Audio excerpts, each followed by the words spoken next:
Hello everyone, welcome to my YouTube channel. Since this is my first video, let me give you some brief intro about my channel. ഇവിടെ നമ്മൾ mostly C A related ആയിട്ടുള്ള കോഴ്സുകളാണ് cover ചെയ്യുന്നത്. And I will be taking accounts, costing and financial management initially. And if time permits ഞാൻ other സബ്ജക്ട്സും ഇവിടെ deal ചെയ്യുന്നതായിരിക്കും. So watch the video till the end. And നിങ്ങൾക്ക് വീഡിയോ ഇഷ്ടമായ do share it with your friends too. Okay, so together we will learn and let's get straight into the video. So അപ്പോൾ ഇന്ന് നമ്മൾ ആദ്യം പഠിക്കാൻ പോകുന്നത് AS2 ആണ്, valuation of inventories. അതിനു മുമ്പ് ഞാൻ ജനറലായിട്ട് AS എന്താണെന്ന് പറയാം. അക്കൗണ്ടിങ് സ്റ്റാൻഡേർഡ് ബേസിക്കലി എന്തിനാണ് ഈ അക്കൗണ്ടിങ് സ്റ്റാൻഡേർഡ് എന്നൊക്കെയുള്ള ചെറിയൊരു അണ്ടർസ്റ്റാൻഡിങ് ജസ്റ്റ് നിങ്ങൾക്ക് മനസ്സിലാവാൻ വേണ്ടി മാത്രമായിട്ട് ഞാൻ പറയാം. എന്താണ് അക്കൗണ്ടിങ് സ്റ്റാൻഡേർഡ് എന്ന് വെച്ച് കഴിഞ്ഞ് കഴിഞ്ഞാൽ നമുക്ക് എല്ലാവർക്കും അറിയാം, ബാലൻസ് ഷീറ്റ് നമ്മൾ പ്രിപ്പയർ ചെയ്യുന്നത് ഷെഡ്യൂൾ 3 ഫോർമാറ്റിലാണ്. സോ ഈ ബാലൻസ് ഷീറ്റ് നമ്മൾ പ്രിപ്പയർ ചെയ്യുമ്പോൾ അല്ലെങ്കിൽ ഫൈനാൻഷ്യൽ സ്റ്റേറ്റ്മെൻറ്റ്സ് നമ്മൾ പ്രിപ്പയർ ചെയ്യുമ്പോൾ അതിനകത്തുള്ള ഓരോ ഐറ്റം നമ്മൾ എങ്ങനെ പ്രസൻറ്റ് ചെയ്യണം, ഇതിനെല്ലാത്തിനും ഒരു ഫോർമാറ്റ് ഉണ്ട്. ലൈക്ക് എല്ലാത്തിനും ഓരോ റിക്വയർമെൻ്റ് ഉണ്ട്. അപ്പോൾ ഈ റിക്വയർമെൻറ്റ് എന്തിൻ്റെ പ്രകാരമാണെന്ന് വെച്ച് കഴിഞ്ഞാൽ അക്കൗണ്ടിങ് സ്റ്റാൻഡേർഡ് പ്രകാരമാണ്. ലൈക്ക് ഇപ്പോൾ ഇൻവെൻട്രീസ് എങ്ങനെ വാല്യൂ ചെയ്യണമെന്ന് വെച്ച് കഴിഞ്ഞാൽ AS പറയുന്നുണ്ട്, AS2 ആയിരിക്കും പറയുന്നത് എങ്ങനെ ഇൻവെൻട്രി വാല്യൂ ചെയ്യണമെന്നുള്ളത്. അല്ലെങ്കിൽ പ്ലാൻ, പ്രോപ്പർട്ടി ആൻഡ് എക്യുപ്മെൻറ്റ് എങ്ങനെ വാല്യൂ, അതെങ്ങനെ അതിൻ്റെ പ്രസൻറ്റ് ഡിസ്ക്ലോസ് ചെയ്യണം, എങ്ങനെ അത് വാല്യൂ ചെയ്യണം എന്നുള്ളത് അത് പറഞ്ഞിരിക്കുന്നത് AS10-ലാണ്. അങ്ങനെ അപ്പം നമ്മൾ എടുത്തു നോക്കുകയാണെങ്കിൽ ഫൈനാൻഷ്യൽ സ്റ്റേറ്റ്മെൻറ്റ്സിനകത്തുള്ള എല്ലാ ഫൈനാൻഷ്യൽ സ്റ്റേറ്റ്മെൻറ്റ്സിനകത്തുള്ള എല്ലാ ഐറ്റത്തും എങ്ങനെ പ്രസൻറ്റ് ചെയ്യണം, എങ്ങനെ അത് ക്ലാസിഫൈ ചെയ്യണം, എങ്ങനെ റെക്കോർഡ് ചെയ്യണം എന്നൊക്കെ ഉള്ളത് പറയുന്നത് എന്തിലാണ്? AS accounting സ്റ്റാൻഡേർഡിലാണ്. ഇതാണ് ഒരു ബേസിക് ഔട്ട്ലൈൻ ആണത്. ഇതിന് ഫെർദർ എക്സ്പ്ലനേഷൻ ഉണ്ട്, പക്ഷെ നമുക്ക് അതിൻ്റെയായിട്ട് പോകേണ്ട ആവശ്യമില്ല. ഇപ്പം ഇത്തരം കാര്യങ്ങൾ നിങ്ങൾ മനസ്സിലാക്കുക. ഓക്കെ, അപ്പം നമ്മൾ ഇന്ന് നോക്കുന്നത് എന്താണ് AS2 വാല്യുവേഷൻ ഓഫ് ഇൻവെൻട്രീസ്. അപ്പം വാല്യുവേഷൻ ഓഫ് ഇൻവെൻട്രീസിൽ ആദ്യം നമ്മൾ മനസ്സിലാക്കേണ്ടത് എന്താണ് ഇൻവെൻട്രീസ്.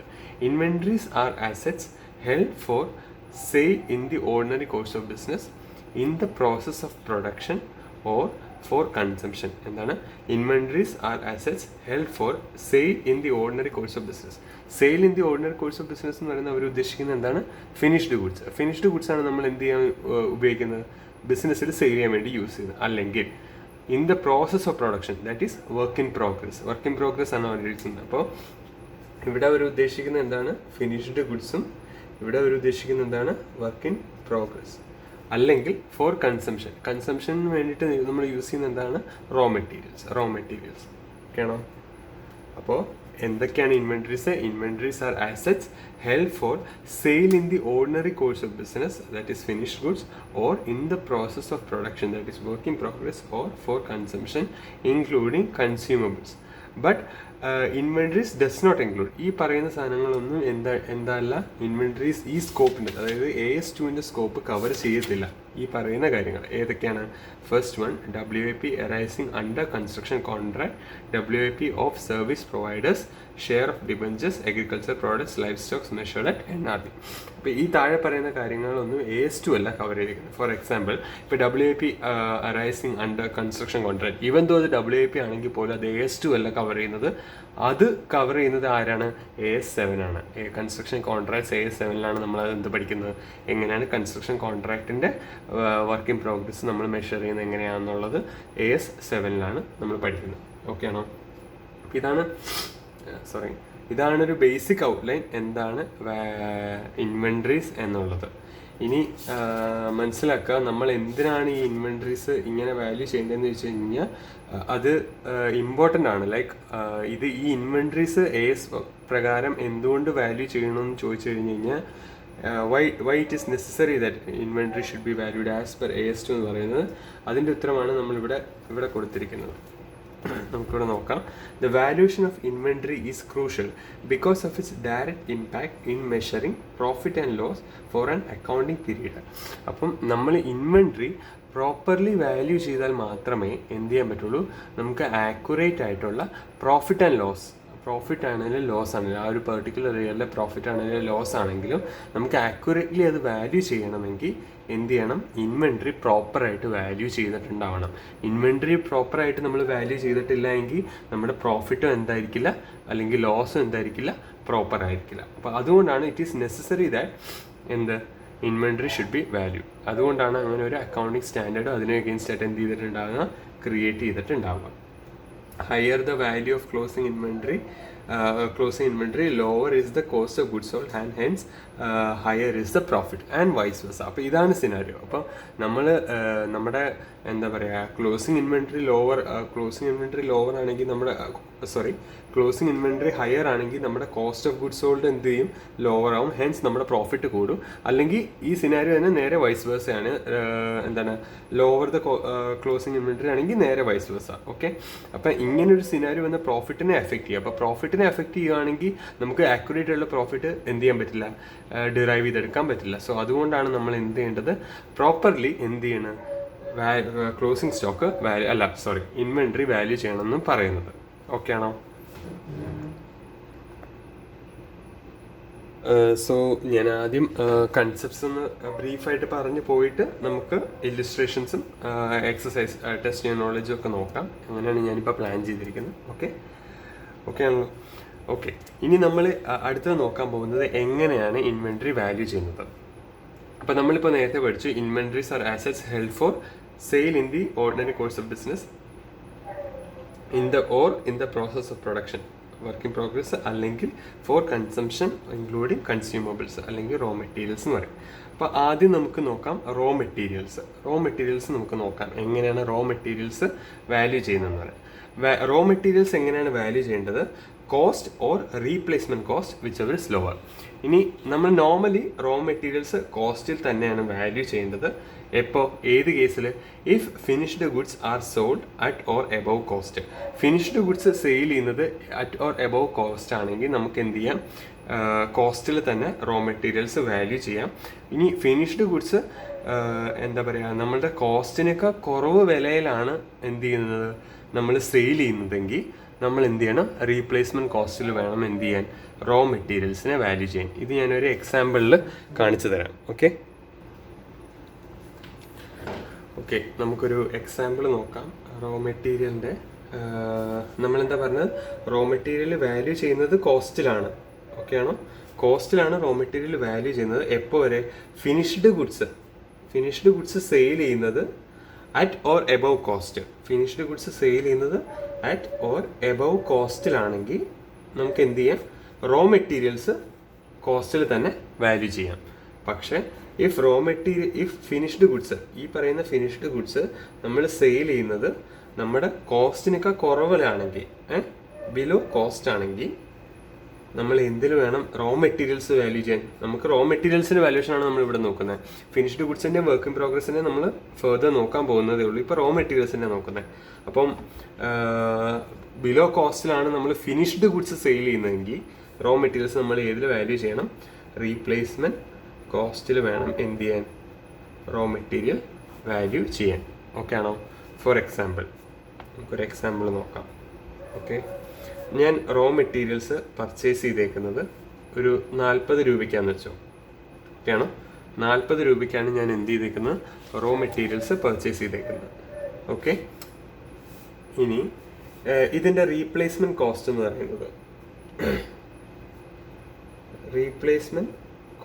പറയുന്നത്, സേ ഒരു 50 രൂപ. ഞാൻ ജസ്റ്റ് ഒരു എക്സാമ്പിൾ നിങ്ങൾക്ക് മനസ്സിലാവാൻ വേണ്ടിയിട്ട് ഞാനൊരു എക്സാമ്പിൾ ഇട്ട് കാണിക്കുന്നത് മാത്രമേ ഉള്ളൂ.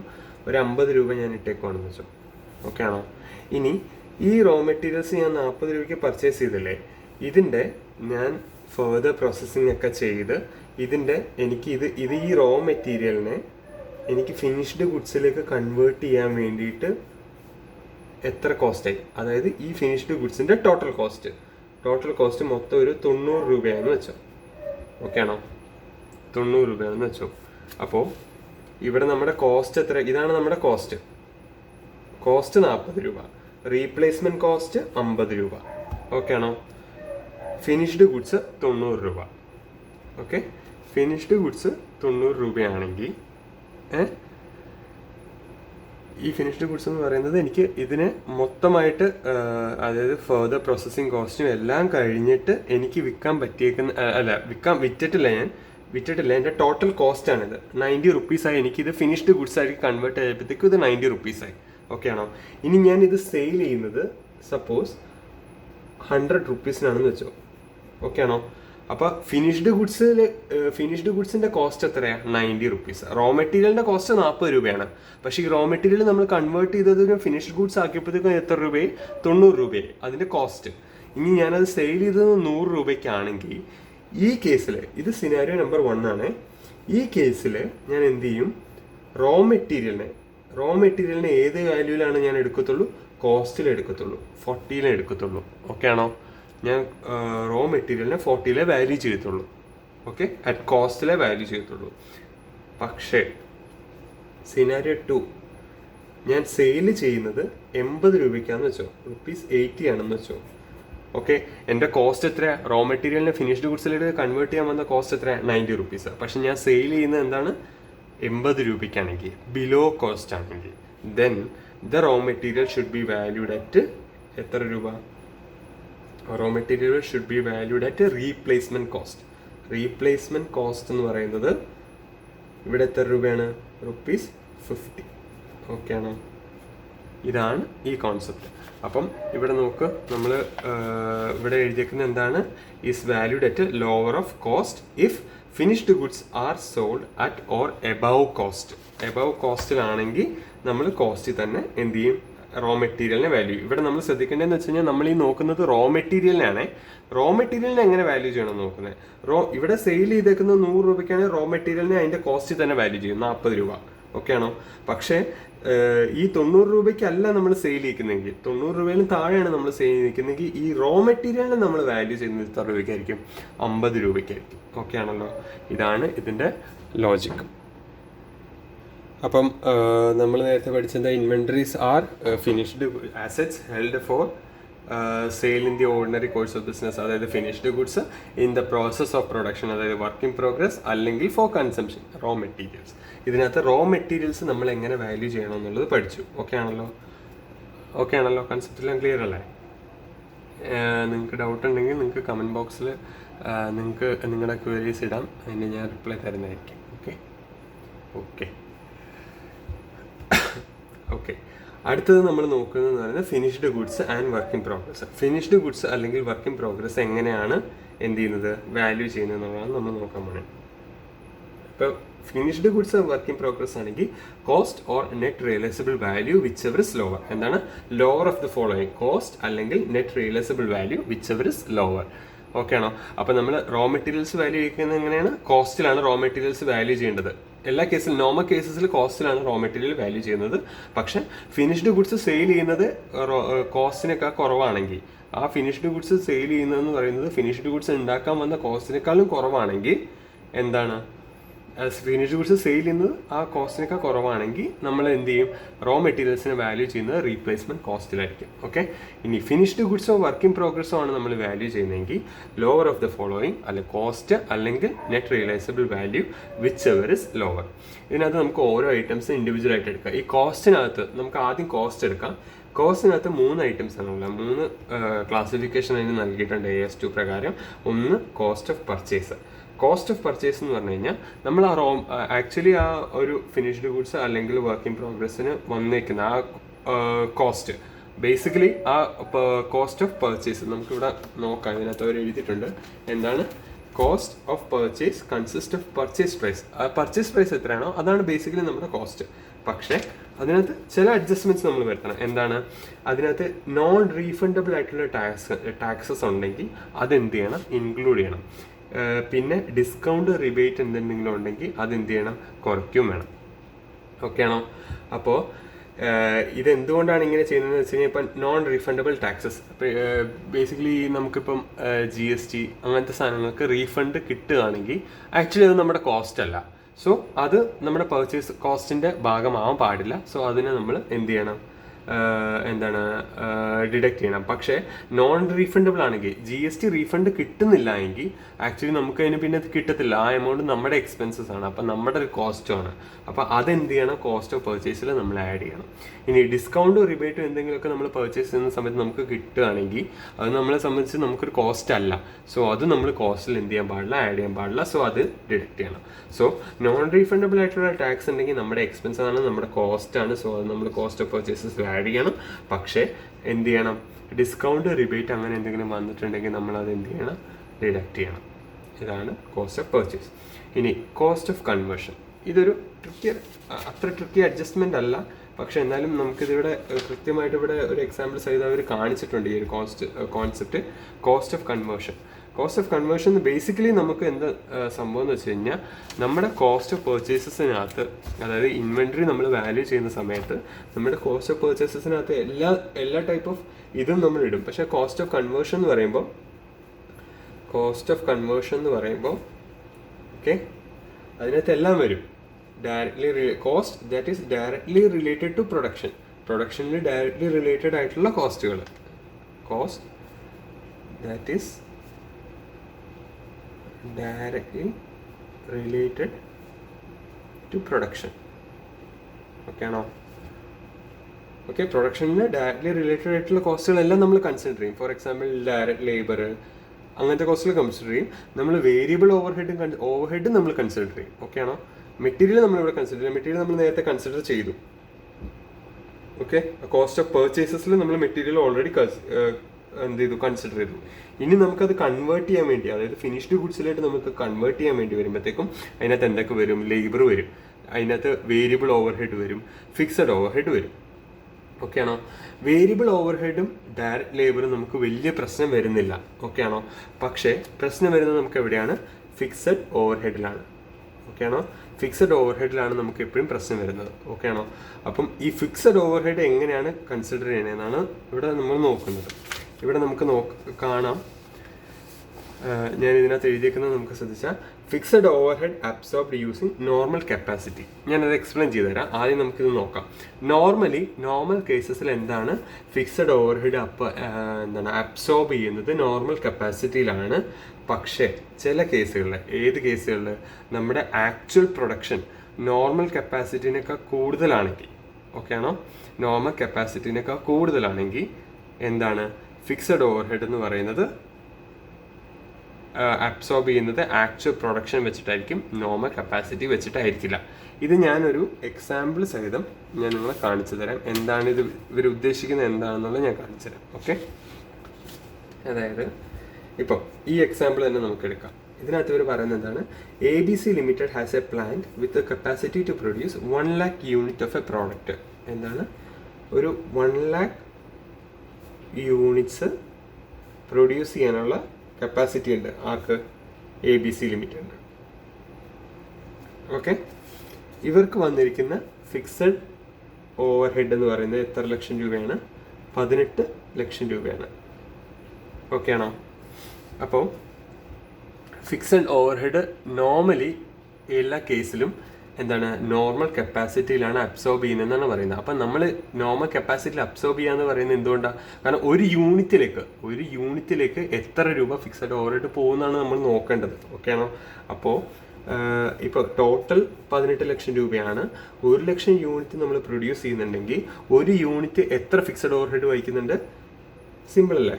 ഫിക്സഡ് ഓവർഹെഡ് എന്ന് പറയുന്നത് അപ്പോൾ എത്രയായിരിക്കും, ഒരു യൂണിറ്റ് വഹിക്കുന്ന അബ്സോർപ്ഷൻ റേറ്റ് എത്രയായിരിക്കും, fixed overhead divided by normal capacity. ഞാൻ പറഞ്ഞു നോർമൽ കപ്പാസിറ്റി വെച്ചിട്ടാണ് നമ്മൾ അബ്സോർബ് ചെയ്യുന്നതെന്ന് പറയുന്നത്.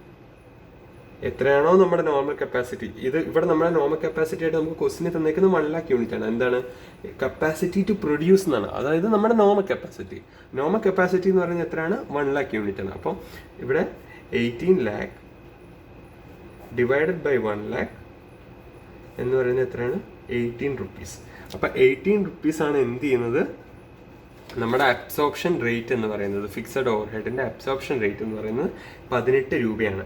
ഇത് ഏത് കേസുകളിലാണെന്നറിയോ, നമ്മുടെ ആക്ച്വൽ പ്രൊഡക്ഷൻ എന്ന് പറയുന്നത് എന്തായിരിക്കണം, നോർമൽ കപ്പാസിറ്റിയോ അല്ലെങ്കിൽ നോർമൽ കപ്പാസിറ്റിയുടെ താഴെ ആയിരിക്കണം.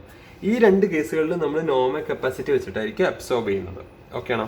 ഇത് കേസ് സിനാരിയോ 1. ഞാൻ ഇത് സിനാരിയോ വൈസ് എടുക്കാം. ഇത് കേസ് 1.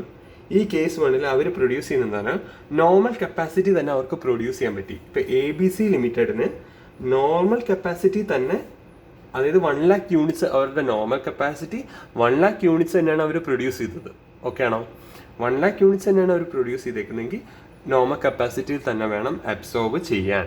ഓക്കെ ആണോ? ഇനി കേസ് 2. ഓക്കെ, ഇവരുടെ നോർമൽ കപ്പാസിറ്റി എത്രയാണ്? 1 lakh. ഇവരുടെ ആക്ച്വൽ പ്രൊഡ്യൂസ് എത്രയാണ്? ഒരു 80,000 അവർ പ്രൊഡ്യൂസ് ചെയ്തുള്ളൂ എന്ന് വെച്ചോ. അപ്പം ഇവർക്ക് ശരിക്കും 1 lakh യൂണിറ്റ്സ് പ്രൊഡ്യൂസ് ചെയ്യാം. ഓക്കെ ആണോ?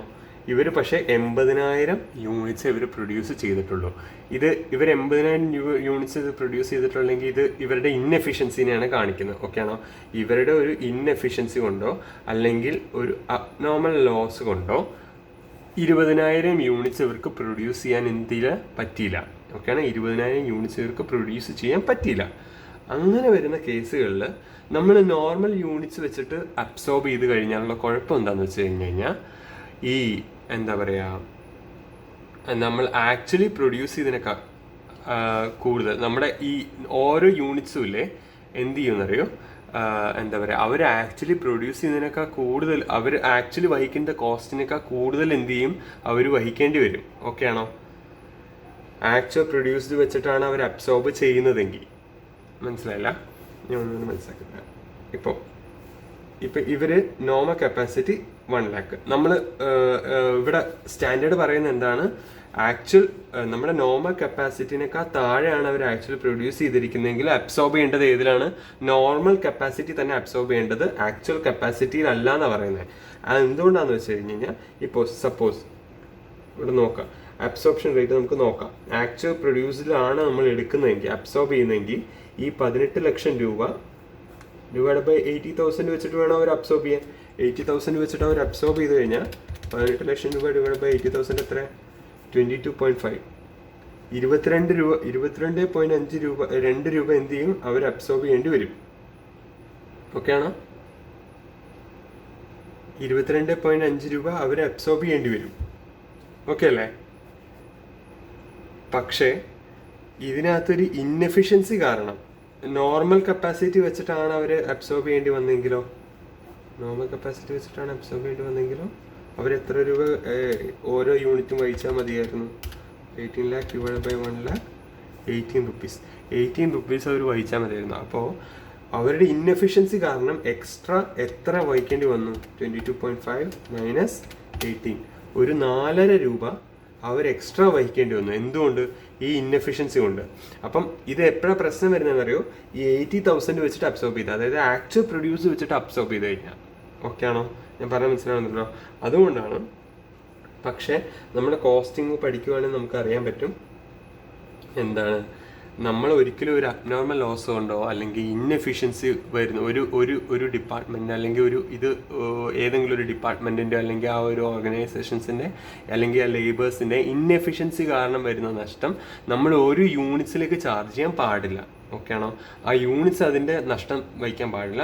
നമ്മളത് കോസ്റ്റിംഗ് P&Lലേക്ക് റൈറ്റ് ഓഫ് ചെയ്യുകയാണ് ചെയ്യാറ്. ഓക്കെ ആണോ? അപ്പം ഈ ഓരോ യൂണിറ്റ്സും, ഈ ഉണ്ടാക്കിയേക്കുന്ന ഓരോ യൂണിറ്റ്സും ഈ 4 രൂപ എക്സ്ട്രാ വഹിക്കേണ്ട ആവശ്യമില്ല. അതുകൊണ്ടാണ് ഇവിടെ ഏസ് പറയുന്നത്, നോർമൽ കപ്പാസിറ്റിനേക്കാൾ താഴെയാണ് നിങ്ങൾ ആക്ച്വലി പ്രൊഡ്യൂസ് ചെയ്തിരിക്കുന്നതെങ്കിൽ നമ്മൾ നോർമൽ കപ്പാസിറ്റി തന്നെ വേണം എന്ത് ചെയ്യാൻ, ഫിക്സഡ് ഓവർഹെഡ് അബ്സോർബ് ചെയ്യാൻ. ഓക്കെ ആണോ? അപ്പോൾ 2 കേസ് നമ്മൾ പഠിച്ചത്. ആദ്യത്തെ കേസിൽ ആക്ച്വൽ പ്രൊഡ്യൂസ് തന്നെയാണ് നമ്മുടെ നോർമൽ കപ്പാസിറ്റി എങ്കിൽ എന്ത് ചെയ്യണം, ഫിക്സഡ് ഓവർഹെഡ് അബ്സോർബ് ചെയ്യേണ്ടത് ഏത് റേറ്റിലാണ്? Normal capacity. ഓക്കെ. ഇനി സെക്കൻഡ് കേസിൽ ഇഫ് ആക്ച്വൽ പ്രൊഡ്യൂസിനെക്കാട്ടും ആക്ച്വലി പ്രൊഡ്യൂസ് എന്ന് പറയുന്നത് നോർമൽ കപ്പാസിറ്റിനെക്കാട്ടും കുറവാണെങ്കിൽ, നോർമൽ കപ്പാസിറ്റിയാണ് കൂടുതലെങ്കിൽ. ഓക്കെ ആണോ? അതാണ് നമ്മളിപ്പോൾ സെക്കൻഡ് എക്സാമ്പിൾ എന്ന് പറഞ്ഞത്. നോർമൽ കപ്പാസിറ്റി കൂടുതലാണെങ്കിലും ആ ടൈമിലും എന്താണ്, ഫിക്സഡ് ഓവർഹെഡ് അബ്സോർബ് ചെയ്യേണ്ടത് ആക്ച്വൽ കപ്പാസിറ്റിയിലല്ല, നോർമൽ കപ്പാസിറ്റി തന്നെയാണ്. മനസ്സിലായോ?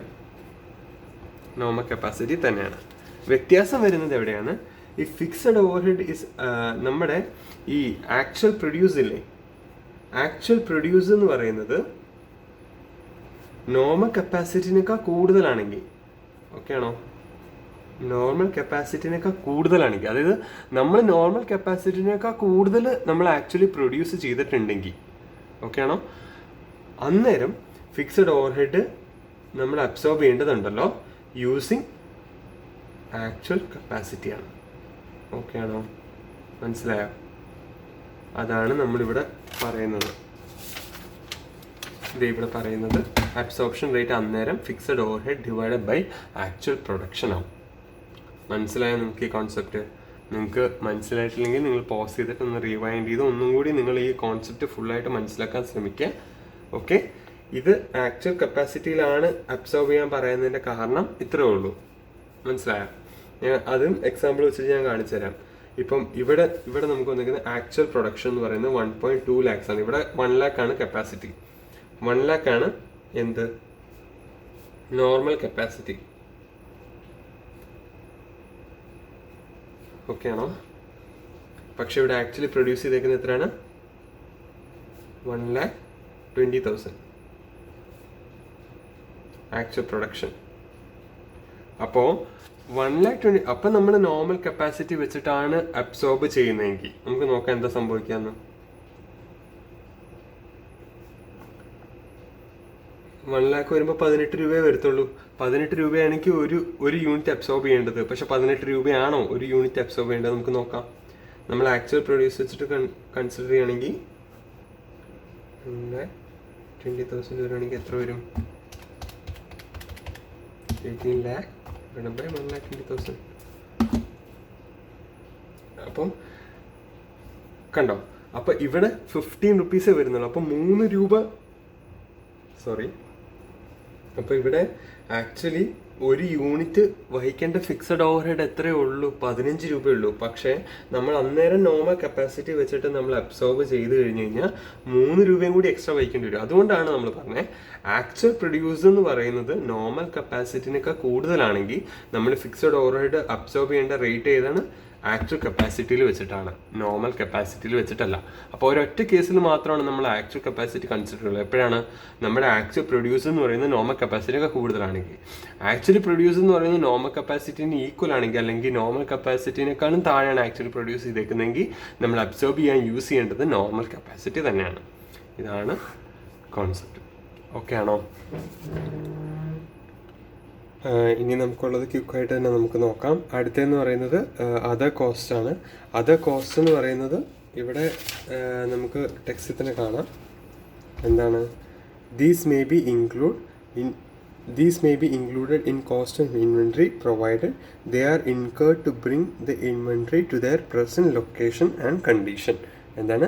പ്രസൻറ്റ് ലൊക്കേഷൻ ആൻഡ് കണ്ടീഷനിലേക്ക് വരുന്ന എല്ലാ കോസ്റ്റുകളും എന്ത് ചെയ്യണം? ബേസിക്കലി ഇൻക്ലൂഡ് ചെയ്യണം. അപ്പം നമ്മൾ കോസ്റ്റ്, അതായത് ഫിനിഷ്ഡ് ഗുഡ്സിൻ്റെയും വർക്ക് ഇൻ പ്രോഗ്രസിൻ്റെയും കോസ്റ്റിനകത്ത് എന്തൊക്കെ ഇൻക്ലൂഡ് ആവും എന്നുള്ളതാണ് നമ്മളിപ്പോൾ ഇത്രയും നേരം കൺസിഡർ ചെയ്തത്. ഇതിനകത്ത് എന്തൊക്കെ ഇൻക്ലൂഡ് ആവും? കോസ്റ്റ് ഓഫ് പർച്ചേസസ് ഇൻക്ലൂഡ് ആവും, കോസ്റ്റ് ഓഫ് കൺവേർഷൻ ഇൻക്ലൂഡ് ആവും, ആൻഡ് അതർ കോസ്റ്റ് ഇൻക്ലൂഡ് ആവും. പക്ഷേ ഈ അതർ കോസ്റ്റിനകത്ത് ഇൻക്ലൂഡ് ആവാത്ത കോസ്റ്റുകൾ ഏതൊക്കെയാണ്? Storage cost, abnormal cost. ഇതൊക്കെ ഇൻക്ലൂഡ് ആവാത്തതിൻ്റെ കാരണം എന്ന് വെച്ച് കഴിഞ്ഞാൽ this does not help in the inventory, this does not ഇവിടെ നമ്മൾ എന്താ പറയുന്നത്? These may be included in the cost of inventory provided they are incurred to bring the inventory to their present condition and location. ആ ഒരു ഇൻവെൻട്രീനെ അതിൻ്റെ present location and കണ്ടീഷനിലേക്ക് കൊണ്ടുവരാൻ വേണ്ടിയിട്ട് incur ചെയ്യുന്ന കോസ്റ്റുകളെല്ലാം നമ്മൾ ഇൻക്ലൂഡ് ചെയ്യും. പക്ഷേ ഈ പറയുന്ന സ്റ്റോറേജ് കോസ്റ്റുകൾ അല്ലെങ്കിൽ അബ്നോർമൽ ലോസ്, ഇങ്ങനത്തെ കോസ്റ്റുകളൊന്നും എന്തിനെ ആ ഇൻവെൻട്രീനെ അതിൻ്റെ പ്രസൻറ്റ് ലൊക്കേഷനിലേക്കും കണ്ടീഷനിലേക്കും കൊണ്ടുവരാൻ വേണ്ടി ഇൻകർ ചെയ്യുന്ന കോസ്റ്റുകളല്ല. സോ അതെന്ത് ചെയ്യേണ്ട? അതിലേക്ക് എന്ത് ചെയ്യേണ്ട? ഇൻക്ലൂഡ് ചെയ്യേണ്ട. So storage cost, abnormal loss, interest, exchange differences, administration overhead, selling and distribution overhead, ഇതൊന്നും നമ്മൾ എന്തിൽ ഇൻക്ലൂഡ് ചെയ്യേണ്ട? അതർ കോസ്റ്റസ് അല്ലെങ്കിൽ കോസ്റ്റ് ഓഫ് ഇൻവെൻട്രിക്കകത്ത് നമ്മൾ എന്ത് ചെയ്യേണ്ട, ഇൻക്ലൂഡ് ചെയ്യേണ്ട ആവശ്യം വരില്ല. അപ്പോൾ നമ്മളിവിടെ ഇവിടെ നമ്മൾ പഠിച്ചെന്താണ്, finished goods and working progresses are valued at cost or net realisable value whichever is lower.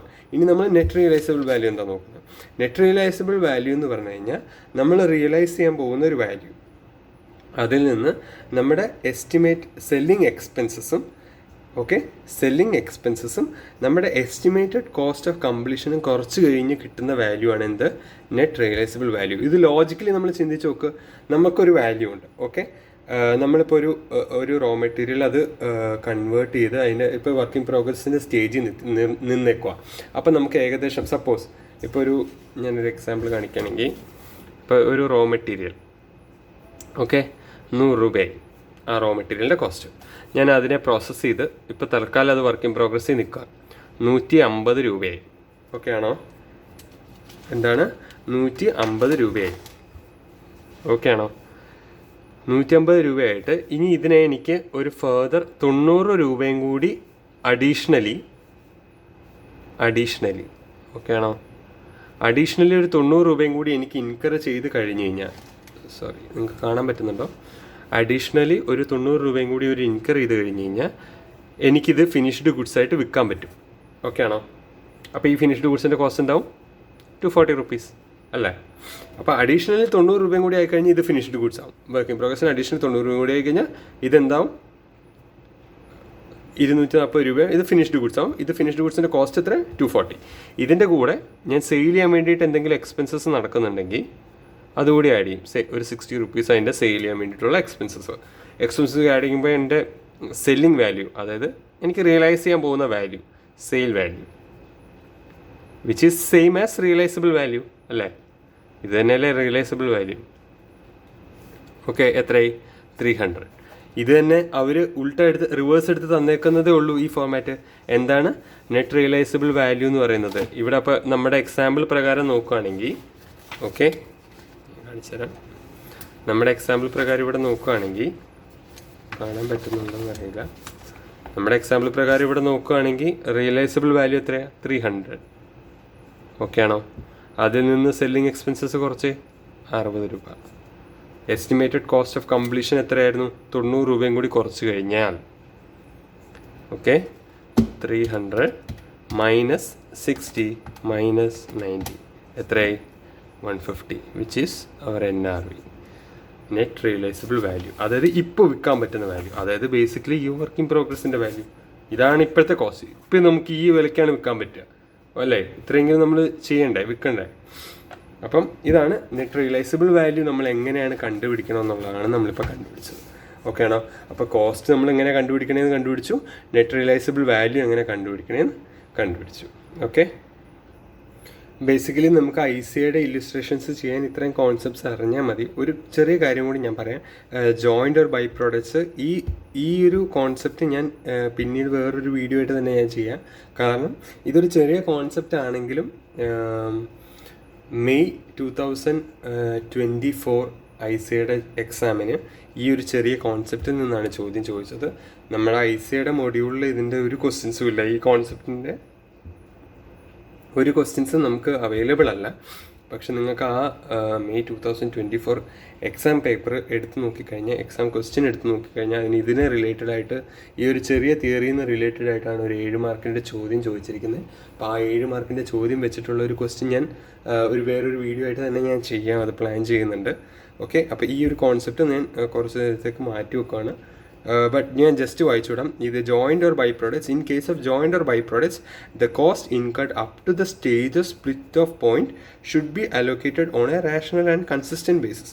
അപ്പോൾ ബേസിക്കലി എന്താണ്, ജോയിൻറ്റ് കോസ്റ്റുകൾ പ്രോഡക്ട്സിലേക്ക് റാഷണൽ ആൻഡ് കൺസിസ്റ്റൻറ്റ് ബേസിസിൽ എന്ത് ചെയ്യണം, അപ്പോർഷൻ ചെയ്യണം. The basis of allocation may be sale value at split off point. അപ്പോൾ sale value at split off പോയിന്റിൻ്റെ ബേസിസിൽ വേണം എന്ത് ചെയ്യാൻ, ജോയിൻറ്റ് കോസ്റ്റ് അപ്പോർഷൻ ചെയ്യാൻ. ഞാനിപ്പോൾ ഇങ്ങനെ പറഞ്ഞാൽ നിങ്ങൾക്ക് മനസ്സിലാവില്ല, കാരണം ഇത് ഒരു കോസ്റ്റിങ്ങിൻ്റെ ആപ്ലിക്കേഷൻ കൂടി ഇൻവോൾവ് ആയിട്ടുള്ളൊരു കോൺസെപ്റ്റാണ് ഈ ജോയിൻ്റ് ഓർ ബൈ പ്രോഡക്ട്സ്. അപ്പം ഞാൻ ആ ടൈമിൽ ഞാൻ നിങ്ങൾക്ക് ഈ കോൺസെപ്റ്റ് പറഞ്ഞുതരാം. ഓക്കെ, അപ്പോൾ ഇത്രയും ബേസിക് ആയിട്ട് ഇത്രയും കാര്യങ്ങൾ നിങ്ങൾ അറിഞ്ഞാൽ മതി ICയുടെ ക്വസ്റ്റ്യൻസ് നിങ്ങൾ ചെയ്യാൻ പക്ഷെ നിങ്ങൾ ഫെർദർ ക്വസ്റ്റ്യൻസ് കുറേ കൂടി പ്രാക്ടീസ് ചെയ്ത് കഴിഞ്ഞാൽ നിങ്ങൾക്ക് AS2 കുറച്ചുകൂടി എന്താ പറ്റുള്ളൂ, കോൺസെപ്റ്റ്സിൽ കുറച്ച് ഗ്രിപ്പ് കിട്ടാൻ ചാൻസ് ഉള്ളൂ. അപ്പം നമുക്കിനി ഐസയുടെ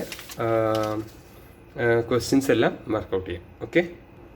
ആൻഡ് ഓൾസോ നിങ്ങൾക്ക് ഈ ഷോർട്ട് നോട്ട്സ് എന്തെങ്കിലും നോക്കണമെങ്കിൽ നിങ്ങൾക്ക് നേരത്തെ തന്നെ പോസ് ചെയ്തിട്ട് ഏതെങ്കിലും പോയിൻറ്റ്സ് എഴുതിയെടുക്കാനുണ്ടെങ്കിൽ നിങ്ങൾക്ക് പോസ് ചെയ്തിട്ട് ഈ പോയിൻറ്റ്സ് എഴുതിയെടുക്കാവുന്നതാണ്. Okay, thank you. പെട്ടെന്ന് തന്നെ നമുക്ക് ഇല്ലുസ്ട്രേഷൻസും ടെസ്റ്റ് ടെർമിനോളജിയിലെ ക്വസ്റ്റ്യൻസും കൂടി കവർ ചെയ്തിട്ട് ഈ ചാപ്റ്റർ നമുക്ക് വൈൻഡ് അപ്പ് ചെയ്യാം. Illustration number 1. The company deals with 3 products A, B, C which are neither similar nor interchangeable. At the time of closing of its account for year 2011-12, the historical cost and net realizable value of the items of closing stock are as follows. അപ്പോൾ basically ഇവിടെ പറയുന്നത് എന്താണ്, closing stock which is nothing but എന്താണ്, നമ്മുടെ finished goods ആണ് അല്ലേ. അപ്പോൾ finished goods നമ്മൾ എങ്ങനെ വാല്യൂ ചെയ്യണമെന്ന് നമ്മൾ എസിൽ പഠിച്ചത്, finished goods R valued at cost or net realisable value whichever is lower. ഇവിടെ അവർ കോസ്റ്റും തന്നിട്ടുണ്ട്, നെറ്റ് റിയലൈസബിൾ വാല്യൂ തന്നിട്ടുണ്ട്. നമ്മൾ ബേസിക്കലി നമ്മളുടെ എസിൽ പറയുന്നത് എന്താണോ അത് മാത്രം അത് ഡയറക്റ്റ്ലി അപ്ലൈ ചെയ്താൽ മതി. ഓക്കെ, സിമ്പിൾ ക്വസ്റ്റ്യൻ ആണിത്. അപ്പം നമ്മൾ ഏതൊരു ക്വസ്റ്റ്യനും നിങ്ങൾ നോക്കുക, നമ്മൾ എസ് ആൻസർ ചെയ്യുമ്പോൾ ആദ്യം ഇങ്ങനെ ഒരു സ്റ്റേറ്റ്മെൻറ്റ് എഴുതുക, എന്താണ് എസിൽ പറഞ്ഞിട്ടുള്ളത് എന്നുള്ളത്. ഇവിടെ നമുക്ക് നോക്കാം. As per AS2 valuation of inventories should be valued at lower of cost or net realisable value. ഇവിടെ സ്പെസിഫിക്കലി അവർ എന്താ ഫിനിഷ്ഡ് ഗുഡ്സ് ആണെന്ന് പറയുന്നത് നമ്മൾ ഇത് അസ്യൂം ചെയ്യണം ഇത് ഫിനിഷ്ഡ് ഗുഡ്സ് ആണെന്നുള്ളത്. 3 products ABC which are neither similar at the time of closing of his account, the historical cost of the items of closing stock. Closing stock എന്ന് പറഞ്ഞാൽ ബേസിക്കലി ഫിനിഷ്ഡ് ഗുഡ്സ് ആണ്. Okay ആണോ? Finished goods of closing stock, finished ഗുഡ്സിൻ്റെ closing stock ആണ് നമ്മളിവിടെ assume ചെയ്യാണ്. Okay, അപ്പോൾ നമ്മളിവിടെ എഴുതുക inventory should be valued at lower of cost on net realisable value. പിന്നെ inventory should be written down to net realisable value on item by item basis in the given case. Basically net realisable value നമ്മൾ നോക്കേണ്ടതുണ്ടല്ലോ, item by item ബേസിസിലാണെന്നുള്ളത് നമ്മൾ എസിൽ പറയുന്നുണ്ട്. Okay, അതും കൂടി ആ ഒരു സ്റ്റേറ്റ്മെൻറ്റും കൂടി നമ്മളിവിടെ എഴുതിയിട്ടുണ്ടാവണം. ഓക്കെ ആണോ? ഇനി നമുക്കിവിടെ നോക്കാം. ഹിസ്റ്റോറിക്കൽ കോസ്റ്റ് ആദ്യത്തെ കേസ് ഐറ്റം എ എന്ന് പറയുന്നത് ഹിസ്റ്റോറിക്കൽ കോസ്റ്റ് 40, അതായത് basically cost. Net realisable value എന്ന് പറയുന്നത് 28, വിച്ച് എവർ ഇസ് ലോവർ എത്രയാണ്, 28 ആണ് lower. So closing stock valued at 28. ഇനി ഹിസ്റ്റോറിക്കൽ കോസ്റ്റ് അല്ലെങ്കിൽ നെറ്റ് റിയലൈസബിൾ വാല്യൂ രണ്ടും സെയിം ആണെങ്കിൽ 32 തന്നെ വാല്യൂ ചെയ്യാം. ഓക്കെ ആണോ? ഇനി ഹിസ്റ്റോറിക്കൽ കോസ്റ്റ് എന്ന് പറയുന്നത് 16, NRV എന്ന് പറയുന്നത് 24, which ever is lower, cost lower, അപ്പോൾ 16 വാല്യൂ. എന്നിട്ട് ടോട്ടൽ ക്ലോസിംഗ് സ്റ്റോക്കിൻ്റെ വാല്യൂ അപ്പോൾ എത്ര, 76 lakhs. ഇതാണ് എന്ത്, ഇല്ലുസ്ട്രേഷൻ 1. ഓക്കെ ആണോ? നിങ്ങൾ ഈ ക്വസ്റ്റ്യൻസ് നിങ്ങൾ തന്നെ ചെയ്ത് നോക്കുക ആദ്യം, എന്നിട്ട് നിങ്ങൾ ഈ സൊല്യൂഷൻസ് വന്ന് നിങ്ങൾ അതുമായിട്ട് ക്രോസ് ചെക്ക് ചെയ്ത് നോക്കാം. അപ്പം നിങ്ങൾക്കും കുറച്ചും കൂടി എന്തായിരിക്കും കൺസെപ്റ്റ്സ് കത്തും നല്ലോണം. ഓക്കെ ആണല്ലോ? ഇനി അടുത്തെന്ന് പറയുന്നത് ഇല്ലുസ്ട്രേഷൻ 2. എക്സ് ലിമിറ്റഡ് കമ്പനി എന്താണ് purchased goods at A cost of 40 lakhs in October 2011 till March 2012. 75% of the stocks were sold. The company want to disclose the closing stock at 10 lakh rupees. The expected value is 11 lakhs. And a commission of 10% is payable to an agent. Advise what is the correct closing stock to be disclosed at 31/3/2012. Okay, അപ്പോൾ ഇവിടെ question എന്താ പറയുന്നത്, cost എത്രയാണ്, ഒരു സാധനം purchase ചെയ്തു, X limited purchase goods, cost എത്രയാണ്, 40 lakhs അല്ലേ. Till March 75% of the stock were sold. അപ്പോൾ 75% സ്റ്റോക്ക് സെയിൽ ചെയ്തു. അപ്പം 40ന്റെ 75% എന്ന് പറയുമ്പോൾ ആക്ച്വലി 30% സ്റ്റോക്ക് എന്ത് ചെയ്തു, സെയിൽ ചെയ്തു. 30 ലക്ഷം സെയിൽ ചെയ്തു.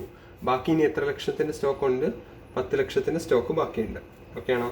ക്ലോസിംഗ് സ്റ്റോക്കിൻ്റെ കോസ്റ്റാണ് ഈ കാണുന്നത് 10 lakhs. ഓക്കെ ആണോ? ഇനി the company want to disclose the closing stock of ₹10 lakhs. അവർക്ക് അത് കോസ്റ്റ് തന്നെ കാണിക്കണം. ഓക്കെ, ഇനി NRV നമ്മൾ പറയണത് എന്താ, closing stock is valued at cost or NRV whichever is lower എന്നാണ് നമ്മൾ പറയുന്നത് അല്ലേ. Closing stock is valued at cost or NRV whichever is lower. അപ്പോൾ നമുക്കിവിടെ NRV കണ്ടുപിടിക്കാം. NRV എന്ന് പറയുന്നത് എന്താണ്? നമ്മുടെ എക്സ്പെക്റ്റഡ് വാല്യൂ. നമ്മൾ നേരത്തെ പറഞ്ഞല്ലോ, എക്സ്പെക്റ്റഡ് വാല്യൂവിൽ നിന്നും നമുക്ക് എന്തെങ്കിലും സെയിൽ എക്സ്പെൻസസ് കുറയ്ക്കാനുണ്ടെങ്കിൽ അത് കുറച്ചിട്ട് ബാക്കി കിട്ടുന്നതാണല്ലോ നമ്മുടെ NRV. അതായത് റിയലൈസബിൾ വാല്യൂ. നമ്മുടെ റിയലൈസബിൾ വാല്യൂവിൽ നിന്ന് നമ്മുടെ സെല്ലിംഗ് എക്സ്പെൻസസും പിന്നെ എക്സ്പെക്റ്റഡ് കോസ്റ്റ് ഓഫ് കംപ്ലീഷനും ഇത് രണ്ടും കുറച്ച് കഴിഞ്ഞാലല്ലേ നമുക്ക് എന്ത് കിട്ടത്തുള്ളൂ? NRV കിട്ടത്തുള്ളൂ. അപ്പോൾ NRVയിൽ എസ്റ്റിമേറ്റഡ് സെയിൽ വാല്യൂ എത്രയാണ്? സെയിൽ വാല്യൂ ഒരു പറയുന്നുണ്ട് എത്ര? 11 lakhs അല്ലേ. ഓക്കെ ആണോ? ഇനി ഈ 11 lakhs നിന്ന് നമ്മുടെ സെല്ലിംഗ് എക്സ്പെൻസസ്, ഇവിടെ ഒരു സെല്ലിംഗ് എക്സ്പെൻസസ് ഉണ്ട്, എന്ത്? കമ്മീഷൻ ഉണ്ട്. എത്ര ശതമാനം? 10%. 10%. 10% എന്ന് പറഞ്ഞു കഴിഞ്ഞാൽ എത്രയാണ്? 11 lakhsന്റെ 10% 1,10,000. ഓക്കെ, അപ്പോൾ ഒരു 1.10 lakhs എന്തുണ്ട്? കമ്മീഷനും കൂടി ഉണ്ട്. ഓക്കെ ആണോ? വേറെ ഒന്നും പറയാത്തത് കൊണ്ട് ഇത് തന്നെ നമുക്ക് എന്താക്കി എടുക്കാം? NRV ആക്കി എടുക്കാം. അപ്പം 9.90 lakhs. ഓക്കെ ആണോ? Which ever is lower. അപ്പോൾ എത്രയാണ്? ഇപ്പോൾ ക്ലോസിംഗ് സ്റ്റോക്ക് NRV എത്രയാണ്? 9.90 lakhsഉം എന്താണ് കോസ്റ്റ് എത്രയാണ്? 10 lakhsഉം. അപ്പോൾ closing stock should be valued at cost or NRV whichever is lower. Therefore value of closing stock എത്രയാണ്? വാല്യൂ ഓഫ് ക്ലോസിംഗ് സ്റ്റോക്ക് എന്ന് പറയുന്നത് എത്രയാണ്? 9.90 lakhs. ഓക്കെ ആണോ? സിമ്പിൾ അല്ലേ? നെക്സ്റ്റ് ക്വസ്റ്റ്യനിലോട്ട് പോകാം. In A production process, illustration 3 ആണ്. In A production process normal wastage is 5% of input. 5,000 metric ton of input were put in process, resulting in a wastage of 300 metric ton. Cost per metric ton of input is 1,000. The entire quantity of waste is on stock at the end of year end. Okay ആണോ? State with reference to accounting standard and how will you value this inventory in this case. Okay ആണോ? നമുക്ക് നോക്കാം. ഇവർ പറയുന്നത് എന്താണ്? എത്രയാണ് raw material input ചെയ്തേക്കുന്നത്? ഒരു പ്രൊഡക്ഷൻ പ്രോസസ്സിനകത്ത് ഇട്ടേക്കുന്നത് എത്രയാണ്? 5,000 metric ton ആണ്. മെട്രിക് ടണ്ണ് എന്ത് ചെയ്തിട്ടുണ്ട്? അവർ റോ മെറ്റീരിയൽ ഇൻപുട്ട് ചെയ്തിട്ടുണ്ട്. ഓക്കെ ആണോ? 5,000 മെറ്റീരിയൽ ഒരു റോ മെറ്റീരിയൽ ഇൻപുട്ട് ചെയ്തിട്ടുണ്ട്. ഇങ്ങനെ ഇൻപുട്ട് ചെയ്യുമ്പോഴത്തേക്കും ഒരു റിസൾട്ടിങ് വേസ്റ്റേജ് ഉണ്ടാവും. എത്രയാണ്? നമുക്ക് കിട്ടുന്ന ഒരു വേസ്റ്റേജും കൂടി കഴിഞ്ഞ് നമുക്ക് ഔട്ട്പുട്ട് എത്ര കിട്ടത്തുള്ളൂ എന്നറിയോ? ഈ 300 മെട്രിക് ടണ്ണും കൂടി കുറച്ച് നമുക്ക് 4,700 മെട്രിക് ടൺ ഓഫ് ഔട്ട്പുട്ടേ നമുക്ക് എന്ത് കിട്ടത്തുള്ളൂ. നമ്മളൊരു പ്രൊഡക്ഷൻ പ്രോസസ്സിനകത്തായിട്ട് റോ മെറ്റീരിയൽസ് ഇട്ട് കഴിഞ്ഞ് കഴിഞ്ഞാൽ നമുക്ക് അതിൽ നിന്ന് പിന്നെ തിരിച്ചെടുക്കുമ്പോഴത്തേക്ക് എന്തേ കിട്ടത്തുള്ളൂ? 4,700 മെട്രിക് ടണ്ണേ നമുക്ക് കിട്ടത്തുള്ളൂ എന്നാണ് പറയുന്നത്. Okay, cost of metric tonne എന്ന് പറയുന്നത് എത്രയാണ്? 1,000. ഒരു മെട്രിക് ടണ്ണിൻ്റെ ഓഫ് ഇൻപുട്ട്, ഈ റോ മെറ്റീരിയൽ ഒരു മെട്രിക് ടൺ ഇൻപുട്ട് ചെയ്യുന്നതിൻ്റെ കോസ്റ്റ് എന്ന് പറയുന്നത് 1,000 രൂപയാണെന്നാണ് പറയുന്നത്. ഇവിടെ നമ്മുടെ റിക്വയർമെൻറ്റ് എന്താണ്? How will you value the inventories in this case. Inventory എങ്ങനെ, ക്ലോസിംഗ് ഇൻവെൻട്രി നമ്മൾ എങ്ങനെ വാല്യൂ ചെയ്യും എന്നാണ് പറയുന്നത്. ഓക്കെ, ഇവിടെ അവർ ക്വസ്റ്റ്യനിൽ പറയുന്നുണ്ട് നോർമൽ വേസ്റ്റേജ് എത്രയാണ്? നമ്മുടെ നോർമൽ വേസ്റ്റേജ് എന്ന് പറയുന്നത് എത്രയാണ്? 5% ആണ് നമ്മുടെ നോർമൽ വേസ്റ്റേജ് എന്ന് പറയുന്നത് അല്ലേ. എത്രയാണ്? 5% ആണ് നമ്മുടെ നോർമൽ വേസ്റ്റേജ്. അപ്പോൾ 5% ആണ് നമ്മുടെ മെറ്റീരിയൽ വേസ്റ്റേജ് എങ്കിൽ 5,000-ൻ്റെ 5% എത്ര? 250.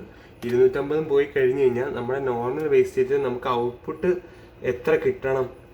4,750 മെട്രിക് ടൺ ഔട്ട്പുട്ട് നമുക്ക് എന്ത് ചെയ്യണം? കിട്ടണം അല്ലേ. പക്ഷെ നമുക്ക് എത്ര കിട്ടിയിട്ടുള്ളൂ? 4,700 കിട്ടിയിട്ടുള്ളൂ. 4,700 കിട്ടിയിട്ടുള്ളെങ്കിൽ 50 മെട്രിക് ടൺ നോർമൽ വേസ്റ്റേജ് അല്ല എന്നാണ് അതിൻ്റെ അർത്ഥം അല്ലേ. അപ്പോൾ ഈ 50 മെട്രിക് ടൺ എന്ന് പറയുന്നത് എന്ത് വേസ്റ്റേജ് ആയിരിക്കും? അബ്നോർമൽ വേസ്റ്റേജ് ആയിരിക്കും. ഓക്കെ ആണോ?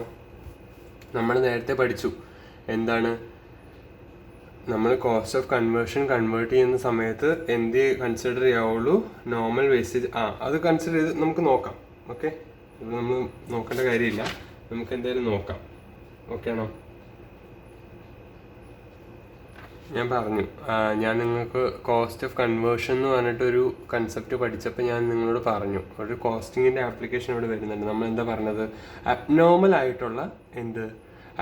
ആയിട്ടുള്ള എന്തെങ്കിലും ലോസ് വരുന്നുണ്ടെങ്കിൽ അല്ലെങ്കിൽ ഇൻഎഫിഷ്യൻസി കാരണം എന്തെങ്കിലും വരുന്നുണ്ടെങ്കിൽ നോർമൽ യൂണിറ്റ്സിലേക്ക്, അതായത് നമ്മുടെ ഗുഡ് യൂണിറ്റ്സിലേക്ക് അതിൻ്റെയും കൂടി ഭാരം നമ്മൾ എന്ത് ചെയ്യത്തില്ല, കൊടുക്കത്തില്ല. ഓക്കെ ആണോ? അബ്നോർമൽ ലോസ് വരുന്നത് എന്ത് ചെയ്യുമെന്നറിയോ, കോസ്റ്റിംഗ് P&Lലേക്ക് അതിൻ്റെ ആ ലോസ് നമ്മൾ റൈറ്റ് ഓഫ് ചെയ്യാണ് ചെയ്യാറ്. ഓക്കെ, ബാക്കിയുള്ള ഗുഡ്സ് ആ കോസ്റ്റ് വഹിക്കണമെന്ന് പറയുന്നത് ശരിയല്ല. നിങ്ങൾക്ക് പറഞ്ഞാൽ മനസ്സിലായോ? ഞാൻ നേരത്തെ ഒരു എക്സാമ്പിൾ വെച്ചിട്ട് കാണിച്ചു തന്നു. ഇപ്പോൾ ഇതിനകത്ത് തന്നെ നമുക്ക് എടുക്കുകയാണെങ്കിൽ ഈ 50 മെട്രിക് ടൺ ഇല്ലേ, ഈ 50 മെട്രിക് ടണ്ണും ആ ടോട്ടൽ യൂണിറ്റ് വഹിക്കേണ്ട ആവശ്യമില്ല. ഓക്കെ ആണോ? ഞാൻ പറഞ്ഞത് മനസ്സിലാവുന്നുണ്ടോ? ഈ ക്വസ്റ്റ്യൻ ഇത്ര ഇമ്പോർട്ടൻ്റ് ആണ്. ഞാനത് നിങ്ങൾക്ക് എക്സാമ്പിൾ സൈഡും കാണിച്ചു തരാം. ഇപ്പോൾ സപ്പോസ് നമ്മളിവിടെ ഈ നോർമൽ ലോസ് കൺസിഡർ ചെയ്യാതെ നമുക്ക് നോക്കാം. ഇപ്പോൾ ഒരു മെട്രിക് ടണ്ണിൻ്റെ കോസ്റ്റ് എത്രയാണെന്ന് പറഞ്ഞേ, 1000 രൂപയാണ് ഒരു മെട്രിക് ടണ്ണിൻ്റെ കോസ്റ്റ്. അപ്പോൾ എത്ര മെട്രിക് ടൺ ഇവിടെ മേടിച്ചിട്ടുണ്ട്? 5000 മെട്രിക് ടൺ മേടിച്ചിട്ടുണ്ട്. 5000 മെട്രിക് ടൺ എന്ന് പറയുമ്പോൾ 5000 × 1000 50 ലക്ഷം രൂപയാണ് എന്ത് മൊത്തം വരുന്ന ചെലവ്. ഓക്കെ ആണോ? ഇതിനകത്ത് നമ്മൾ ഈ 5000 മെട്രിക് ടൺ നമ്മൾ ഇൻപുട്ട് ഇട്ടാലും നമുക്കൊരു നോർമൽ ലോസ് എത്ര വരും? ഇതിൻ്റെ 5% നോർമൽ ലോസ് വരും. അപ്പോൾ 2,50,000 കുറയും.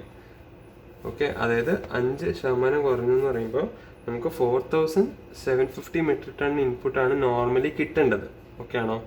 അപ്പോൾ ഇതിൻ്റെ കോസ്റ്റ് എന്ന് പറയുന്നത്, ഓക്കെ, ഈ 4000 മെട്രിക് ടണ്ണിൽ ഈ 4,750 മെട്രിക് ടൺ ആയിരിക്കണം എന്ത് ചെയ്യേണ്ടത്, നമ്മൾ അബ്സോർപ്ഷൻ റേറ്റ് ആയിട്ട് യൂസ് ചെയ്യേണ്ടത്. ബേസിക്കലി ഈ 50 lakhs ഇല്ലേ, 50 lakhs അബ്സോർപ്ഷൻ റേറ്റ് ആയിട്ട് നമ്മൾ യൂസ് ചെയ്യേണ്ടത് ഈ 4,750 മെട്രിക് ടൺ ആണ്. അത് എന്തുകൊണ്ടാണ് അങ്ങനെ എടുക്കുന്നതെന്ന് വെച്ച് കഴിഞ്ഞാൽ ഞാൻ പറഞ്ഞുതരാം. കാരണം 4,700 എടുക്കാൻ പാടില്ല. എന്തുകൊണ്ടാണെന്ന് വെച്ച് കഴിഞ്ഞാൽ ഞാൻ പറഞ്ഞുതരാം. ഇപ്പം നമ്മൾ 50 lakh വെച്ച് കഴിഞ്ഞ് കഴിഞ്ഞാൽ 50 lakh divide by 4,750 normal loss ആണല്ലോ വെച്ച് യൂസ് ചെയ്ത് കഴിഞ്ഞാൽ 50 lakhs ഡിവൈഡ് ബൈ 4,750 എന്ന് പറയുന്നത് എത്രയാണ്? 1,052.63 rupees ആണ്. ഒരു യൂണിറ്റ് ഓഫ് മെട്രിക് ടൺ.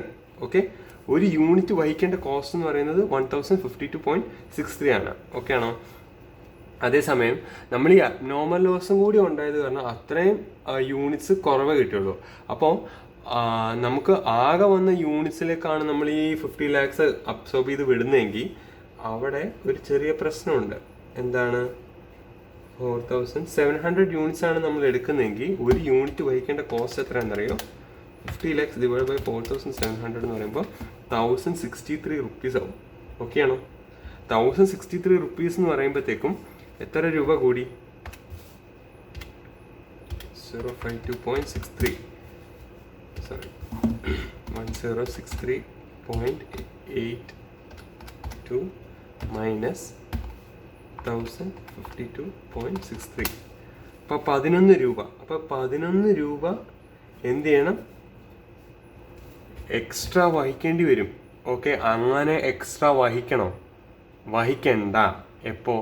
ഇത് അബ്നോർമൽ റീസൺ കൊണ്ടാണ് ഉണ്ടായിരിക്കുന്നതെങ്കിൽ. അപ്പോൾ അബ്നോർമൽ റീസൺ കൊണ്ടായിട്ടാണ് ഉണ്ടായിരിക്കണമെങ്കിൽ നമ്മൾ നോർമൽ യൂണിറ്റ്സ് വെച്ചിട്ട് തന്നെ വേണം എന്ത് ചെയ്യാൻ?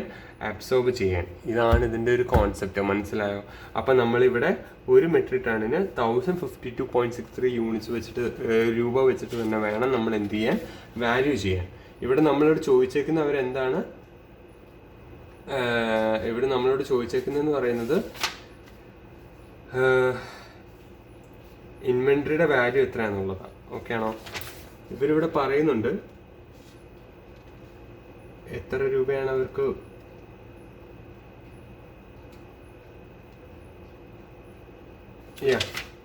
ടോട്ടൽ വാല്യൂ എന്ന് പറയുന്നത് രണ്ടും പറയുന്നുണ്ട്. ബേസിക്കലി ഇവർ പറയുന്നതെന്ന് വെച്ച് കഴിഞ്ഞാൽ 300 ആണ് അവർക്ക് റിസൾട്ടിങ് മെറ്റീരിയൽ വന്നത്. ഇത്രയും തന്നെ അവർക്ക് എന്ത് ചെയ്തിട്ടുണ്ട്? ക്ലോസിംഗ് സ്റ്റോക്ക് ആയിട്ട് വന്നിട്ടുണ്ടെന്നാണ് പറയുന്നത്. The entire quantity of waste is on stock at the end of year end. അപ്പോൾ ബേസിക്കലി അവരുടെ ടോട്ടൽ വാല്യൂ ഓഫ് ഇൻവെൻട്രി എന്ന് പറഞ്ഞു കഴിഞ്ഞാൽ മൊത്തം എത്രയാണ്. അപ്പോൾ അബ്നോർമൽ ലോസിൻ്റെ വാല്യൂ എത്ര വരും? 50 മെട്രിക് ടൺ അല്ലേ അവർക്ക് അബ്നോർമൽ ലോസ് വരുന്നത്. ഈ 50 മെട്രിക് ടൺ ഇൻറ്റു 1052.63. ഇനി ഇൻവെൻട്രിയുടെ വാല്യൂ അപ്പോൾ എത്ര വരും? 4700 മെട്രിക് ടൺ ഉണ്ട്. കാരണം 300 ഓൾറെഡി ക്ലോസിംഗ് സ്റ്റോക്കിൽ എന്ത് ചെയ്തിട്ടുണ്ട് ഉണ്ടെന്നാണ് അവർ പറയുന്നത്. അപ്പോൾ ഇത് ഇൻറ്റു 52.63 ഇതാണ് ഇതിൻ്റെ വാല്യൂ. ഓക്കെ ആണോ? 2.63 എത്ര? 52,631.5. 4700 ഇൻറ്റു 1052.63 എത്രയാണ്? 49,47,361 അപ്രോക്സ്. ഓക്കെ, പോയിന്റിൻ്റെ ചെറിയ ഡിഫറൻസ് ഉണ്ടാവും. പക്ഷേ ഇങ്ങനെയാണ് നമ്മൾ എന്ത് ചെയ്യേണ്ടത്? വാല്യൂ കണ്ടുപിടിക്കേണ്ടത്. ഓക്കെ ആണോ? Next question, illustration number 4. ഇവിടെ പറയുന്നത് എന്താണ്? You are required to value the inventory per K G of finished goods. Per K G of finished goods consisting of material cost 200 രൂപ, ഡയറക്റ്റ് ലേബർ 40 രൂപ, direct variable overhead 20 രൂപ. Fixed production charges, ഇതാണ് important. Fixed production charges എന്ന് പറയുന്നത് for the year on normal working capacity എന്ന് പറയുന്നത് 2 lakh ആണ്. kgs for 2 lakh kgs is 20 lakhs. അപ്പോൾ ഫിക്സഡ് ഓവർഹെഡ് എന്ന് പറയുന്നത് 20 lakhs ആണ്. നമ്മുടെ നോർമൽ കപ്പാസിറ്റി എത്രയാണ്? 2 lakh ആണ്. 4000 kgs of finished goods are in stock at the end of year. അപ്പോൾ 4000 യൂണിറ്റ്സ് ഓഫ് ഫിനിഷ്ഡ് ഗുഡ്സ് ആണ് ഉള്ളത് ക്ലോസിംഗ് സ്റ്റോക്കായിട്ട്. ഈ ക്ലോസിംഗ് സ്റ്റോക്കിനെ നമ്മൾ എങ്ങനെ വാല്യൂ ചെയ്യുന്നുള്ളതാണ് നമ്മൾ നോക്കുന്നത്. ഓക്കെ ആണോ? അപ്പോൾ നമ്മളവിടെ എന്തൊക്കെ കോസ്റ്റ് കൺസിഡർ ചെയ്യുമെന്നാണ് പറഞ്ഞത്? Cost of purchase, material cost നമ്മൾ കൺസിഡർ ചെയ്യും. അതർ കോസ്റ്റ് ഓഫ് കൺവേർഷൻ നമ്മൾ കമ്പ്യൂട്ട് ചെയ്യും. എന്തൊക്കെ? ഡയറക്റ്റ് ലേബർ ഉണ്ടാവും. ഓക്കെ ആണോ? ഡയറക്റ്റ് വേരിയബിൾ ഓവർഹെഡ് ഉണ്ടാവും. പിന്നെ ഡയറക്റ്റ് ഫിക്സഡ് വേരിയബിൾ ഓവർഹെഡും ഉണ്ടാവും. ഓക്കെ ആണോ? ഫിക്സഡ് വേരിയബിൾ ഓവർഹെഡ് ഉണ്ടാകുമ്പോൾ മാത്രമാണ് നമ്മൾ നേരത്തെ നമ്മൾ പറഞ്ഞത് ഒരു കൺഫ്യൂഷൻ വരും. ഫിക്സഡ് ഓവർഹെഡ് ഉള്ളപ്പോൾ മാത്രം ഒരു സംഭവം വരും നമ്മൾ പറഞ്ഞു. ഓക്കെ ആണോ? ഫിക്സഡ് ഓവർഹെഡ് മാത്രം ഫിക്സഡ് ഓവർഹെഡിൽ ഒരു കൺഫ്യൂഷൻ ഉണ്ടാവും എന്ന് പറഞ്ഞു. അതെന്താണെന്ന് ഞാൻ പറഞ്ഞുതരാം. ഓക്കെ ആണോ? ഇവിടെ fixed production charges for the year on normal working capacity. നമ്മൾ നേരത്തെ അവിടെ പറഞ്ഞില്ലേ എന്താണ്? നോർമൽ കപ്പാസിറ്റിയിലാണെങ്കിൽ എന്താണ്? ആക്ച്വൽ പ്രൊഡക്ഷനും നമ്മൾ നോർമൽ കപ്പാസിറ്റിയും വെച്ചിട്ട് പറഞ്ഞില്ലേ. ഇവർ എത്രയാണ് പറയുന്നത്? ആക്ച്വൽ പ്രൊഡ്യൂസ്ഡ് എത്രയാണ്, നോർമൽ കപ്പാസിറ്റി എത്രയാണെന്ന് പറയാം. ഓക്കെ, മെറ്റീരിയൽ കോസ്റ്റ് എത്രയാണെന്ന് പറയുന്നുണ്ട്.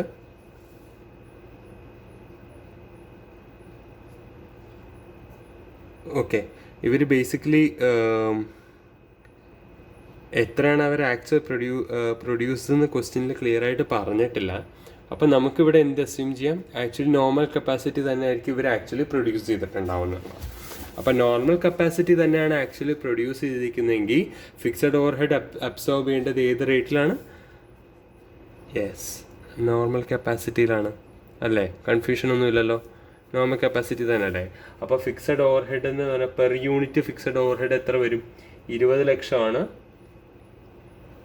ഓക്കെ ആണ്? ഇത് അബ്സോർപ്ഷൻ റേറ്റ് ആണേ. Per unit 20 lakh fixed overhead divided by normal capacity. Normal capacity എത്ര? 2 lakh അല്ലേ? മൊത്തം എത്ര വരും? 10 rupees. ഇതാണ് പെർ യൂണിറ്റ് ഫിക്സഡ് ഓവർഹെഡ് അല്ലേ? അപ്പം ഫിക്സഡ് ഓവർഹെഡ് വന്നു. അപ്പം നമ്മുടെ മെറ്റീരിയൽ കോസ്റ്റ് എത്രയാണ്?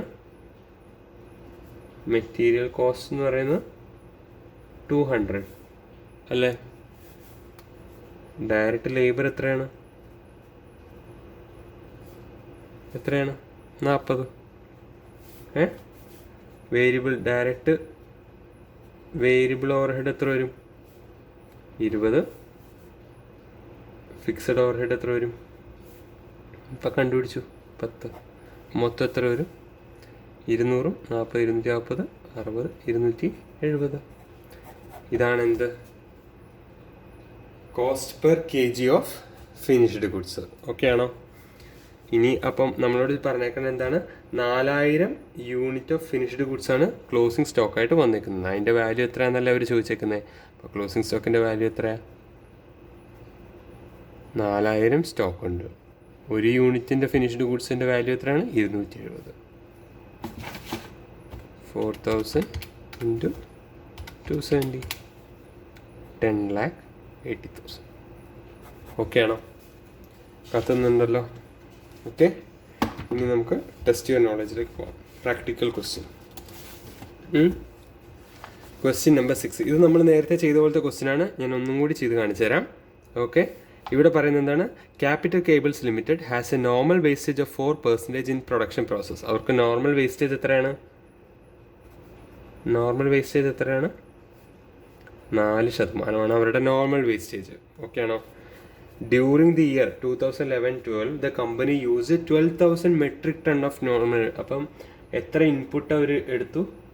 ഇൻപുട്ട് ചെയ്തു ഒരു raw material 12,000 metric tonne. Okay ആണോ? ഒരു മെട്രിക് ടണ്ണിൻ്റെ വില എത്ര?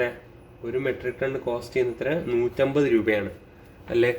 ഇയർ എൻഡിൽ 630 metric ton was in stock. Closing stock 630 metric ടണ്ണായിട്ടും ഉണ്ട് അവരുടെ കയ്യിൽ. ഓക്കെ ആണോ? ഈ 630 വേസ്റ്റേജ് എന്നും പറയുന്നുണ്ട്. അപ്പോൾ 630 അവർക്ക് ടോട്ടലി വന്ന വേസ്റ്റേജ്. നമുക്ക് ശരിക്കും എത്ര വരാവുള്ളൂ? 4% വരാവുള്ളൂ. പക്ഷെ അവർക്ക് എത്ര വന്നേക്കുന്നത്? 630 വന്നേക്കുന്നത്. 12,000-ൻ്റെ 4% എത്രയാണ്? 480. ഓക്കെ ആണോ? 12,000-ൻ്റെ 4% എന്ന് പറയുന്നത് 480. ഇതാണ് നോർമൽ വേസ്റ്റേജ് വരുള്ളൂ. ഓക്കെ ആണോ? ഇതാണ് നോർമൽ വേസ്റ്റേജ് വരാൻ പാടുള്ളൂ. അപ്പോൾ 12,000 മൈനസ് 480 എത്രയാണ്? 12,000 മൈനസ് 480 11,520 യൂണിറ്റ്സ് വെച്ചിട്ട് വേണം എന്ത് ചെയ്യാൻ? നമ്മുടെ കോസ്റ്റ് അബ്സോർബ് ചെയ്യാൻ. അല്ലാതെ ഈ 12,000 മൈനസ് 630 ഉപയോഗിച്ചിട്ട് കിട്ടുന്ന എമൗണ്ട് വെച്ചിട്ടല്ല കോസ്റ്റ് അബ്സോർബ് ചെയ്യേണ്ടത്. കാരണം അങ്ങനെ അബ്നോർമൽ ലോസിൻ്റെ കൂടി നമ്മൾ കൺസിഡർ ചെയ്യുകയാണെങ്കിൽ ആ അബ്നോർമൽ ലോസ് വരുന്ന ലോസ് ബാക്കിയുള്ള ഗുഡ് യൂണിറ്റ്സും എന്ത് ചെയ്യേണ്ടി വരും? സഫർ ചെയ്യേണ്ടി വരും. മനസ്സിലായല്ലോ? ഞാൻ നേരത്തെ കഴിഞ്ഞ ഇല്ലസ്ട്രേഷനിൽ നമ്മൾ സെയിം ക്വസ്റ്റ്യൻ തന്നെയാണ് ചെയ്തത്.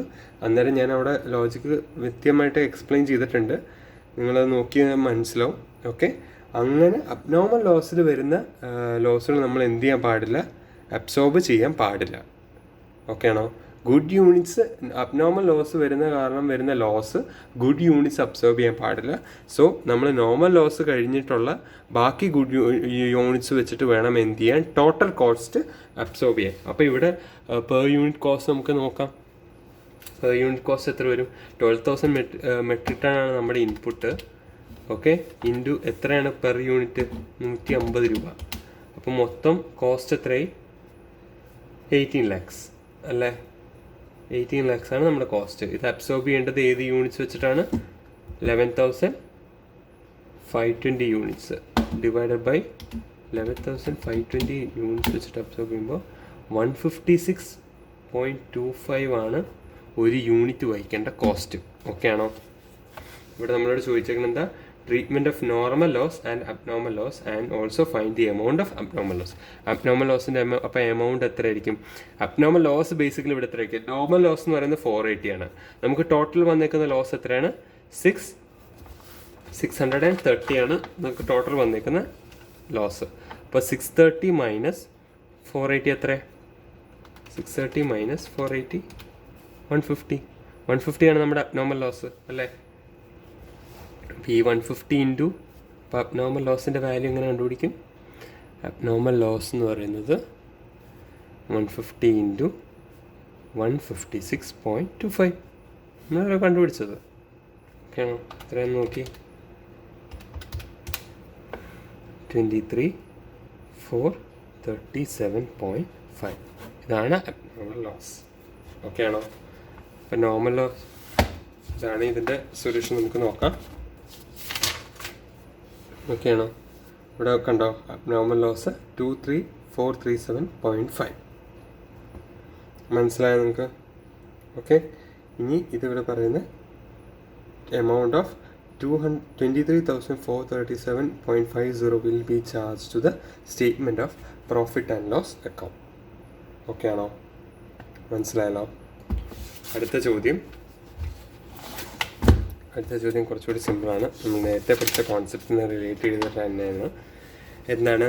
Mister Mehul gives the following information related to the items forming part of inventory as on 31/3/2011. His factory produces product X. Okay, product X ആണ് എന്ത്? ഫിനിഷ്ഡ് ഗുഡ്സ് എന്ന് പറയുന്നത് അല്ലേ? ഇതിന് യൂസ് ചെയ്യുന്ന റോ മെറ്റീരിയൽ എന്താണ്? റോ മെറ്റീരിയൽ എ അല്ലേ? ഇനി ഒരു ഫസ്റ്റ് കേസ് തന്നേക്കുവാണ്. റോ മെറ്റീരിയലിൻ്റെ വാല്യൂ എത്രയാണെന്ന് ചോദിച്ചിട്ടാണ് first case. 600 units of raw material A purchased at cost. അപ്പം raw material first case 600 unit raw material മേടിച്ചിട്ടുണ്ട്. ഇതിൻ്റെ കോസ്റ്റ് എത്രയാണ്? 120 ആണ് കോസ്റ്റ്. ഓക്കെ, റീപ്ലേസ്മെൻറ്റ് കോസ്റ്റ് എത്രയാണ്? 90 രൂപയാണ് റീപ്ലേസ്മെൻറ്റ് കോസ്റ്റ്. ഓക്കെ ആണോ? ഞാൻ പറഞ്ഞു എന്താണ് ഇവിടെ അവർക്ക് നമ്മൾ റോ മെറ്റീരിയലിൻ്റെ വാല്യൂ എങ്ങനെ കണ്ടുപിടിക്കണം? കോസ്റ്റ് എടുക്കണോ റീപ്ലേസ്മെൻറ്റ് കോസ്റ്റ് എടുക്കണോ എന്നുള്ളതാണ് ചോദ്യം. ഫസ്റ്റ് ചോദ്യം അതാണ്. ഓക്കെ ആണോ? ഞാൻ നേരത്തെ ആ കോൺസെപ്റ്റ് ഡിസ്കസ് ചെയ്തപ്പോൾ ഞാൻ നിങ്ങളോട് പറഞ്ഞു, നമ്മൾ നോർമൽ കേസുകളിൽ എന്താണ്? കോസ്റ്റാണ് എപ്പോഴും കൺസിഡർ ചെയ്യുന്നത്. റോ മെറ്റീരിയൽ വാല്യൂ ചെയ്യുന്നത് കോസ്റ്റിലാണ്, ഒരു സംശയമില്ല. എപ്പോഴാണ് റീപ്ലേസ്മെൻറ്റ് കോസ്റ്റ് നമ്മൾ കൺസിഡർ ചെയ്യുന്നത്? ഫിനിഷ്ഡ് ഗുഡ്സിൻ്റെ ഫിനിഷ്ഡ് ഗുഡ്സ് ഇൻകർ ആവാനുള്ള ഒരു കോസ്റ്റ് എടുത്തിട്ടുണ്ടാവുമല്ലോ. ഇവിടെ ക്വസ്റ്റ്യനിൽ പറഞ്ഞേക്കുന്നത് എന്താ? ഇവിടെ നോക്കിയേ, total cost incurred 320 per unit. അപ്പം 1500 യൂണിറ്റ്സ് ഫിനിഷ്ഡ് പ്രോഡക്റ്റ് ഉണ്ട്. ഇതിൻ്റെ ടോട്ടൽ കോസ്റ്റ് എന്ന് പറയുന്നത് 320 രൂപയാണ്. ഈ 320-നും താഴെയാണ് സാധനം വിൽക്കുന്നതെങ്കിൽ, ഓക്കെ ആണോ? ഈ ഫിനിഷ്ഡ് ഗുഡ്സ് അതായത് പ്രോഡക്റ്റ് എക്സ് വിൽക്കുന്നത് 320-ന് താഴെയാണെങ്കിൽ ഈ റോ മെറ്റീരിയൽ വാല്യൂ ചെയ്യേണ്ടത് കോസ്റ്റിലല്ല, പകരം റീപ്ലേസ്മെൻറ്റ് കോസ്റ്റിലായിരിക്കും. ഇവിടെ എത്രയാണ് എക്സ്പെക്റ്റഡ് സെല്ലിംഗ് പ്രൈസ് എന്ന് പറയുന്നത്? 300 രൂപയാണ്. അപ്പോൾ അവർ സെയിൽ ചെയ്യാൻ ഉദ്ദേശിക്കുന്നത് എത്ര രൂപയ്ക്കാണ്? 300 രൂപയ്ക്കാണ്. അങ്ങനെയാണെങ്കിൽ റോ മെറ്റീരിയൽ വാല്യൂ ചെയ്യേണ്ടത് 90 രൂപയ്ക്കാണ്. ഓക്കെ ആണോ? That is replacement cost. അപ്പം ഇവിടെ കോസ്റ്റ് ഓഫ് റോ മെറ്റീരിയൽ എന്താണ്? 600 യൂണിറ്റ്സ് അല്ലേ ഉള്ളത്? 600 × 90 എത്ര വരും? 54,000. മനസ്സിലായല്ലോ? അടുത്തത് WIP ആണ് നമ്മൾ നോക്കുന്നത്. Second 500 units. WIP എത്ര യൂണിറ്റ്സ് ഉണ്ട്? 500 യൂണിറ്റ്സ് ഉണ്ട്. ഓക്കെ ആണോ? WIPയും ഫിനിഷ്ഡ് ഗുഡ്സ് നമ്മൾ എങ്ങനെ വാല്യൂ ചെയ്യുന്നതെന്ന് പറഞ്ഞത്, WIP ഫിനിഷ്ഡ് ഗുഡ്സ് നമ്മൾ വാല്യൂ ചെയ്യുന്നത് cost or NRV whichever is lower. അപ്പോൾ ആദ്യം നമുക്ക് നോക്കാം കോസ്റ്റ് എത്രയാണ്. The cost incurred till date. Cost എത്രയാണ്? 260. ഓക്കെ, കോസ്റ്റ് നമുക്ക് തന്നിട്ടുണ്ട് 260. ഇനി നമുക്ക് കണ്ടുപിടിക്കണം NRV നമ്മൾ എങ്ങനെ കണ്ടുപിടിക്കണം എന്ന് പറഞ്ഞേ. ആദ്യം sale value, estimated sale value എത്ര? നമ്മുടെ എസ്റ്റിമേറ്റഡ് സെയിൽ വാല്യൂ എത്ര? 300 രൂപ അല്ലേ? അതിൽ നിന്ന് നമ്മൾ എന്ത് കുറയ്ക്കണം? സെല്ലിംഗ് എക്സ്പെൻസ് എന്തെങ്കിലും ഉണ്ടോ എന്ന് നോക്കണം. സെല്ലിംഗ് എക്സ്പെൻസ് ഇവിടെ എന്തെങ്കിലും പറയുന്നുണ്ടോ? ഇല്ല, സെല്ലിംഗ് എക്സ്പെൻസസ് പറയുന്നില്ല. പിന്നെ എസ്റ്റിമേറ്റഡ് ഫർദർ കോസ്റ്റ് കുറയ്ക്കണം. എസ്റ്റിമേറ്റഡ് ഫർദർ കോസ്റ്റ് ഇവിടെ പറയുന്നുണ്ടോ? കണ്ടോ, ഒരു അഡീഷണൽ 60 രൂപയും കൂടി എടുത്താലേ അത് എന്ത് ചെയ്യാൻ പറ്റുള്ളൂ? ഫിനിഷ്ഡ് യൂണിറ്റ്സ് ആയിട്ട് പ്രൊഡ്യൂസ് ചെയ്യാൻ പറ്റുള്ളൂ. അപ്പോൾ NRV കൺസിഡർ ചെയ്യുമ്പോൾ എന്ത് ചെയ്യണം? ഈ അഡീഷണൽ കോസ്റ്റ് ഓഫ് ഇൻകറും കുറയ്ക്കണം അല്ലേ? എസ്റ്റിമേറ്റഡ് ഫർദർ കോസ്റ്റ് നമ്മൾ കുറയ്ക്കണ്ടേ? എത്ര രൂപ കുറയ്ക്കണം? 60 രൂപ കുറയ്ക്കണം. 60 രൂപ കുറയ്ക്കുമ്പോൾ NRV എത്ര വരും? 240. Cost or NRV whichever is lower അല്ലേ? അപ്പം എത്ര വരും? അപ്പോൾ എന്ത് വരും? NRV വരും. NRV 240 പെർ യൂണിറ്റ് വരും. ഓക്കെ ആണോ? അപ്പോൾ കോസ്റ്റ് ഓഫ് WIP എത്രയാണ്? WIP എത്ര ഉണ്ടെന്ന് പറഞ്ഞാൽ 500 യൂണിറ്റ് ഉണ്ട്. 500 × 240. ഓക്കെ ആണോ?